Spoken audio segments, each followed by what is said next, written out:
Bienvenidos al pilar número 5 de este podcast. No sabes que tienes un maestro. Hoy vamos a hablar de la función de las pruebas diagnósticas en medicina. Seguramente os suenan a la mayoría: analítica, TAC, radiografía, resonancia. Me duele la rodilla, pues una radiografía, me cuesta respirar, una radiografía de tórax. Es muy típico cuando uno va al médico de seguridad social, incluso al médico privado, que un mecanismo semiautomático sea pedir una prueba ante un síntoma. Eso es muy habitual porque en lo que se nos enseña a los médicos en la universidad es, las pruebas diagnósticas nos sirven para llegar al diagnóstico. Entonces, cuantas más pruebas complementarias, es la palabra correcta, pues más fácil será llegar al diagnóstico. Entonces, hay una serie de síntomas ante los que ya de entrada uno tiene muy preseteado una batería de pruebas a hacer directamente. Claro, ahora te preguntarás, entonces, Pedro, ¿por qué va en el pilar 5? ¿No debería ir en el pilar 1? Al principio de todo, alguien llega con un problema, pues le pide una prueba, listo. ¿Por qué está en el pilar 5 el tema de las pruebas diagnósticas y no antes? Si parece que tiene tanta utilidad, es muy bueno, son muy necesarias, se hacen kilos y kilos de pruebas diagnósticas por día en los hospitales y son eficaces, y es así, yo eso no lo contradigo. Bueno, tiene una explicación. Vamos a elaborarla también, porque cuando tú recibes un resultado de una prueba diagnóstica, eres sometido a una prueba diagnóstica, a veces el resultado te frustra. Entonces, es muy importante tener un sistema con el cual ordenar en qué momento va cada cosa. Así como a un niño hay un momento en que le das leche, hay otro que le das sólido, hay otro que le das sólido carne, otro que le das alimentos con gluten, otro que le das... a partir de los 18 se le puede dar alcohol, etc, etc, etc. Un joven ya, pues también en el proceso terapéutico, anamnesis, diagnóstico y tratamiento en medicina, es fundamental seguir un rigor, una serie de procesos con los cuales asegurar el éxito terapéutico. Entonces, de entrada vamos a diferenciar algo que en el lenguaje médico está muy instalado y es algo de lo que hay que vaciarse. La idea de que el resultado de una prueba, cuando te da que sí que tienes la enfermedad, eso es positivo. ¿Sabes? Cuando se dice es positivo al COVID, la prueba da positivo al COVID. Y cuando no tienes esa enfermedad, te da negativo. Fíjate ya desde el lenguaje cómo eso está estableciendo un orden, que lo hemos hablado en otras ocasiones con lo de problema de salud, como que el problema y la salud van juntos, se supone que tienen que ir separados. En medicina, y yo esto he tenido experiencia directa durante la pandemia, yendo a preguntar al laboratorio de microbiología del resultado de una prueba de COVID que daba indefinido. No daba positivo o negativo, daba indefinido, y fui allí al laboratorio de bioquímica, de microbiología, a preguntar, oye, ¿cómo es posible que dé indefinido el resultado de una prueba de amplificación del ARN, que es lo que se medía en ese momento, la famosa PCR? Me dice, mira, es que lo que se hace es una curva en la que se mide el crecimiento de esa molécula, y entonces la persona que lo lee, en función de esa curva, pues dice si es positivo o negativo. Si no le queda claro, queda, pues eso, indefinido. A mí eso me abrió la mente. No me sentó muy bien, o sea, yo esperaba una rigurosidad matemática, esto es así porque este número está calculado porque en función de esto, y no, dependía de una persona que evaluase la curva. O sea, también dependía de cómo estuviese esa persona ese día, su evaluación de la curva. Quiero que me entiendas. También influía la persona en el resultado. Y es por eso que entonces no puede ir en el pilar 1 la prueba diagnóstica. Tiene que ir más adelante, en este caso en el pilar 5, porque todo lo que la persona trae influye en el diagnóstico. En ese caso, de la persona que está determinando el diagnóstico. Cuando se trata del médico que en base a la analítica tiene que decidir el tratamiento, pues es lo mismo, tiene que evaluar tanto a sí mismo con qué información llega a la prueba diagnóstica como la información que tiene del paciente, que no se reduce a la prueba diagnóstica, sino a los motivos por los cuales pidió eso que está queriendo estudiar ahí. Esto, que parece muy obvio, no lo es así en la práctica clínica habitual por una saturación temporal de médicos a la hora de tomar pruebas y también por cierto automatismo a la hora de pedir pruebas para descartar problemas, que eso está muy, por así decirlo, parasitado de eso el sistema sanitario. O sea, la idea de tú protégete de que no pase algo malo, entonces pide muchas cosas y así te proteges. Yo me acuerdo mucho de esto también en mi práctica clínica hospitalaria, cuando trabajaba con médico alopático, el hecho de, bueno, tú dale el antibiótico por si acaso le pasa algo, no vaya a ser que cuando llegue a su casa se muera. Es palabras literales. Yo, pero a ver, qué locura. No puede ser ese el motivo por el cual tomar decisiones, sino matar moscas a cañonazos. Entonces, recapitulando, esto que te estoy diciendo del hecho de que sea positivo o negativo tiene una influencia ya directamente en el discurso. La palabra, recuerda a Masaru Emoto, el pilar 2 que hemos trabajado, el poder que tiene la palabra para influir en las células. La vibración, las células son sensibles a la vibración, a la onda de frecuencia que les llega. Entonces, si tú le estás diciendo a tus células, estar enfermo es positivo, o sea, la prueba de COVID dio positivo, eso es positivo, van a tomar a la enfermedad como algo positivo. Y viceversa. Dar negativo a la prueba, o sea, que sea algo negativo no tener la enfermedad, instala la idea de no tener la enfermedad es algo negativo. Entiende que es el mundo al revés. Entonces hay que ordenar el mundo al revés y ponerlo del derecho para vivir en salud integral, ¿cierto? Vamos entonces allá. Una vez visto esto, visto el ejemplo que te he traído, que claro, a mí en ese momento me abrió la mente, dije, vale, entonces la prueba no es infalible. El diagnóstico de COVID no es por la prueba, que es lo que se hizo en todo momento, sino que hay que analizar la clínica del paciente, lo que le está pasando, qué enfermedad tiene, si los síntomas son compatibles, su historia, y entonces tomar una decisión gracias a la prueba. Repito, no fue esto lo que se hizo, ni lo que se hace, ni lo que es habitual, ¿eh? O sea, te estoy trayendo un mundo utópico gracias a mi labor en la clínica, mi labor, investigadora. Y a trabajar con un sistema ordenado que son los 13 pilares. Entonces, bueno, dicho esto, te pongo otro ejemplo de quién fue al revés que esto, ¿no? Llega al hospital con un paciente con un cuadro de ansiedad y dificultad para respirar, en época de pandemia, ¿vale? Entonces, joven de 25 años, le pregunto que cómo está y me dice que se pasa todo el día en cama viendo series y que de repente, pues en un momento se notó que se ahogaba y vino al hospital. Yo digo, a ver, claramente, o sea, sin fiebre, sin síntomas de gravedad, sin alteración de la saturación de oxígeno en sangre, que es una medida rápida y clara, el mítico pulsioxímetro que se pone en el dedo para evaluar la concentración de sangre de oxígeno en la sangre, ¿no? Entonces, yo digo, claramente no se trata de hacerle pruebas, sino lo que tiene es una desidia vital que enferma, claramente.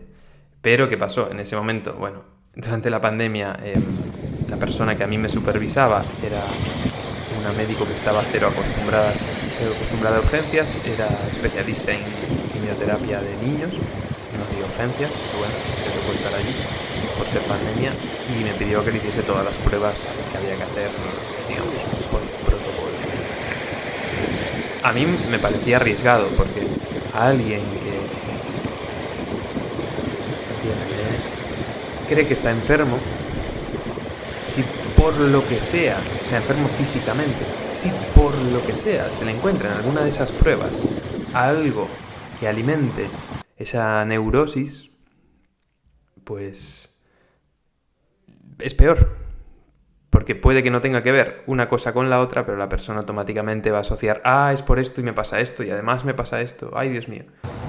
Y no tiene por qué ser así.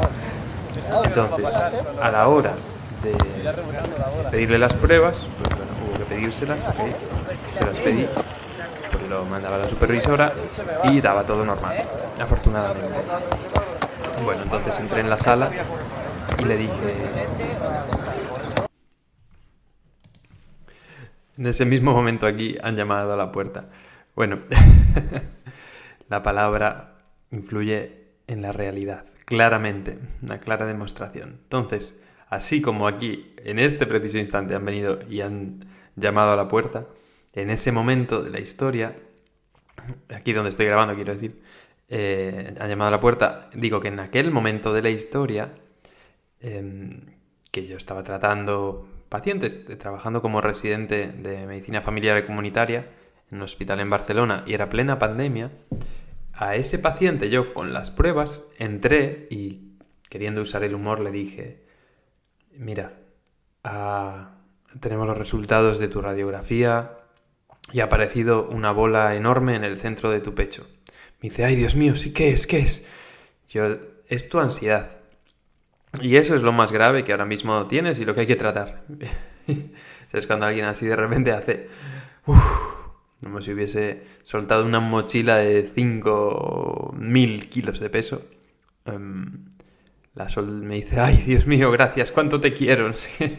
Todo contentísimo. Quiero decir, en ese caso yo usé la prueba como herramienta a través del humor... decirle que lo que le estaba pasando no era algo de lo físico, aún era algo de lo emocional y que eso es lo que había que atender. Es un error pensar que eso no es una señal de enfermedad. Ojo, eso lleva a enfermedad. De hecho, es enfermedad emocional y hay que atenderla. Y emocional, enfermedad psíquica también. Entonces, no quiero decir que no sea enfermedad, sería un error de mi lado. Ahora, quiero que te lleves una buena muestra gracias a este episodio de que la prueba diagnóstica puede ser útil o puede ser todo lo contrario, porque imagínate ahora que esa persona le hubiésemos encontrado, yo qué sé, imagínate, no sé, la GGT alta en sangre, un marcador de estado hepático. Más fácil, la GPT. Me habría dicho algo, probablemente, que habría sido muy... igual tiene que ver con el hígado, no sé qué, no sé cuánto. Imagínate, ¿no? Podría haber estado muy preocupado. Y justificadamente ahora con la analítica tiene un motivo por el cual preocuparse, imagínate. Esa enzima se puede aumentar en sangre por infinitamente un montón de motivos que no es daño hepático, menos en alguien joven. Pues es por ponerte un ejemplo así tonto, pero para que entiendas que la prueba en sí misma, pues como todo lo que uno hace, tiene el riesgo de ser utilizado para la enfermedad o para la salud.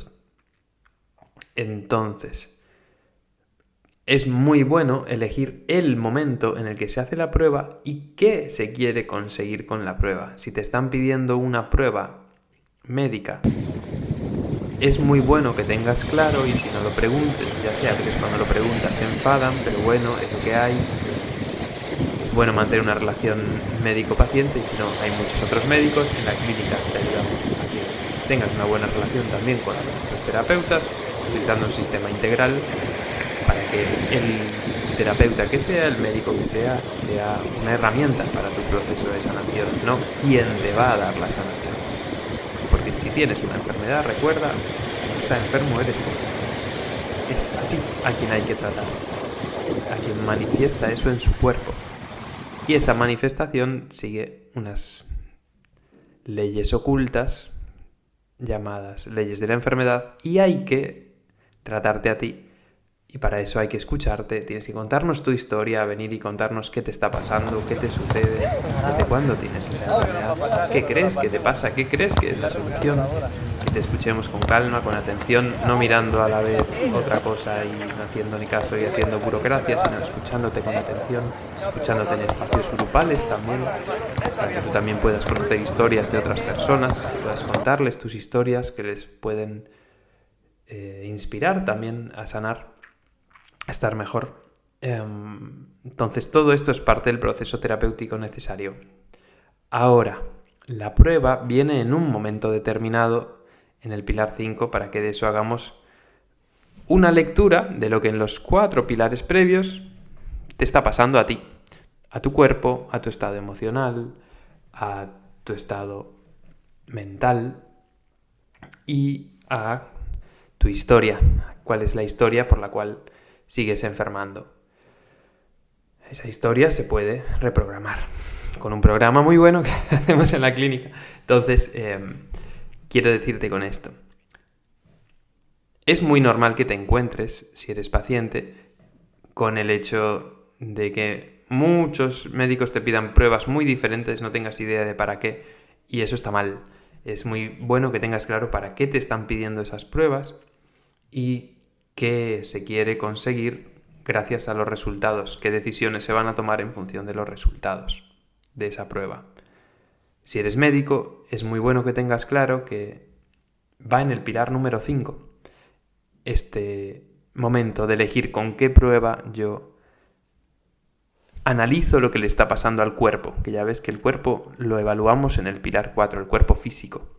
Entonces, con el pilar 5 podemos evaluar qué le está pasando al cuerpo en base a lo que hemos visto en el cuerpo, pero antes aún hay más de la persona que hay que atender. Entonces, para esto pues hay infinito de pruebas. Ya sabes que en lo que son medicinas alternativas hay pruebas tipo el péndulo, la kinesiología, que te pone el brazo y te pone a testear el efecto que tiene algún elemento en tu cuerpo, si eso te debilita o te fortalece. Hay todo tipo de pruebas, desde pruebas de telepatía. Yo he visto un montonazo de pruebas, no solamente, digamos, las pruebas tradicionales médicas, que también están muy bien, la radiografía para medir los huesos y el parénquima, bueno, un montón. Los TAC, las resonancias, las analíticas son hiperútiles, yo las uso todas las semanas también. Son buenísimas. Las pruebas del aliento, las otras más invasivas, como son la colonoscopia, la biopsia. Pero el tema no es tanto la prueba en sí, sino para qué se está haciendo la prueba y en qué momento del proceso terapéutico. Entonces, luego ahí cada prueba, en función de qué se quiere alcanzar según el resultado de la prueba, pues es fundamental que esté claro. Si no, lo que da la prueba será utilizado en tu contra, ¿sabes? Esto, será utilizado para incluso se encontró esto y no se sabe qué es, y ahora otra prueba para encontrar qué le está pasando ahí a esa persona. No quiero decirte que no, pero que hacer pruebas por hacer pruebas y sacar conclusiones de lo que se encuentra en la prueba por que sí es lo peor del paradigma científico. Lo físico determina a lo sutil para el paradigma físico. El estado del cuerpo, lo que yo veo en el cuerpo con una prueba, es lo que me va a decir qué le está pasando a la persona. No, mi amor. Las culturas originarias nos enseñaron que todos venimos antes de nacer en un cuerpo de un estado previo, de un cuerpo astral previo a la encarnación. Ok, entonces hay algo más sutil que el cuerpo. Las experiencias cercanas a la muerte, que están documentadísimas en medicina hoy en día, traen muchísima claridad sobre esto. Totalmente. Entonces, eso es lo que se puede ver con la prueba, lo físico. Ahora, ir hacia lo sutil es reconocer estos pilares previos para que con la prueba yo pueda tomar las decisiones que ahora van a ser las siguientes en el 6, 7, 8, 9, 10, 11, 12, 13. En el pilar 5 voy a tener que tener mucho cuidado con qué informaciones traigo de la prueba y qué decisiones voy a tomar para el proceso diagnóstico. Como sabes, nosotros hacemos un programa en 13 pilares donde te enseñamos esta formación, te enseñamos en qué consiste trabajar con 13 pilares, son fundamentales para el proceso diagnóstico, son muy buenos que como paciente también tú los empieces a aprender para que te empoderes, fundamentalmente. Como médico, para que hagas mejor tu trabajo también. Podrás tener mucho más claro qué decisiones estás tomando y en base a qué eliges un tratamiento, otro, una prueba u otra, dedicar tiempo en consulta a algún área específica de lo que le está pasando al paciente y en qué momento, digamos, meterle más caña a lo físico. Para eso, el pilar 5 es de una importancia fundamental, elegir bien qué prueba y entonces qué hacer gracias al resultado de la prueba. Dicho esto, ojalá te haya impulsado a que no te... bueno, hoy me hago esta prueba, hoy me hago esta otra. No te lo tomes así a la ligera. Es fundamental, ¿vale? Es fundamental elegir un momento clave en el cual una prueba te puede marcar la solución o el problema. No te lo puedo decir más claro, pero sí más alto.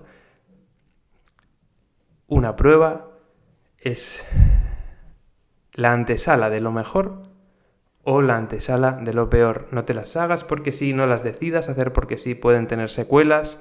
Existe la iatrogenia, el famoso conde Iatros, que decía un profesor que yo tenía ahí en medicina en Santiago, el daño causado por el médico,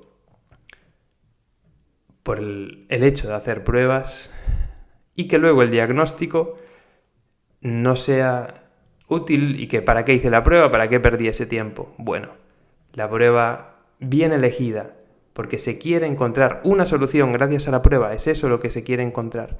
Y entonces eso motiva una toma de decisiones, hace que la prueba sea un pilar del proceso terapéutico.